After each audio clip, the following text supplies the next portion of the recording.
Коргоо министрлигинин Баткендеги 3630 аскер бөлүгүнө окуп машыгуу үчүн бараткан жоокерлердин аскер унаасы жол кырсыгына кабылып, унаадагы 30га жакын жоокерлер денесинен ар кандай жарат алышты. Алар Оштогу тоо аткычтар аскер бөлүгүнөн чыгышкан. Жол кырсыгы Кадамжай районунун Борборунда, Ош-Баткен Исфана жолунун 123-чакырымында жүз берген. Машина катуу келди, чындыгында катуу келди. Мен даже кандып бурулат экен деп караганга успеть этпей калдымчы.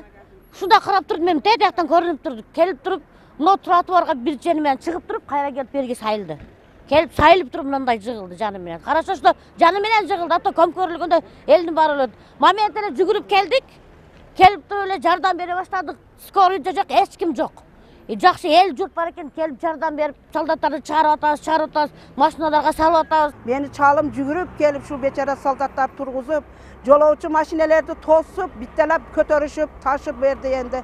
Авариялар көбүнчө шу жерде эле болуп атат да. Энди жолубуз тар, бурулуш кыйын болуп атат. Ояктан машина каттык айдап келе жатат. Азыркы учурда Кадамжай аймактык ооруканасында жол кырсыгына кабылган жалпы 30 жоокерге медициналык жардамдар көрсөтүлүүдө. Бактыга жараша каза болгондор катталган эмес. 6 жоокердин абалы жакшы болгондуктан ооруканадан чыгарылган. Алардын 5өөсү акыбалы оордугуна байланыштуу реанимация бөлүмүндө. Алардыкы стабильный тяжелый, крайне тяжелыйлары жок. Политравма, бирөөсү операция болду. Внутреннее кровотечение, разрыв мочевого пузыря. Жардам көрсөтүлүп, кече операция болуп, азыркы күндө акыбалы стабильный жакшы. 18 бөлмө травма бөлүмүндө жатат.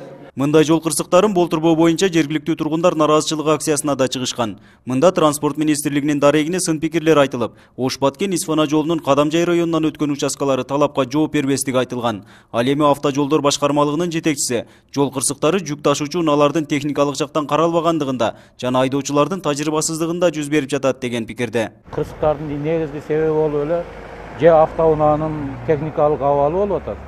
Тормоз иштебей калат. Же болбосо ошол айдоочулардын тажрыйбасы аз болгондон, бул жерде жолдун айыбы жок.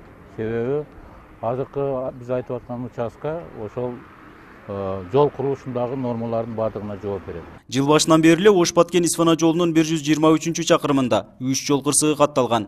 Окуянын ар биринде оор жүк ташуучу унаалардын башкаруудан чыгып кеткендиги себеп болгон. Буга чейинки жол кырсыгында күйүүчү май ташыган унаа 2 адамдын өмүрүн жалмаган болчу.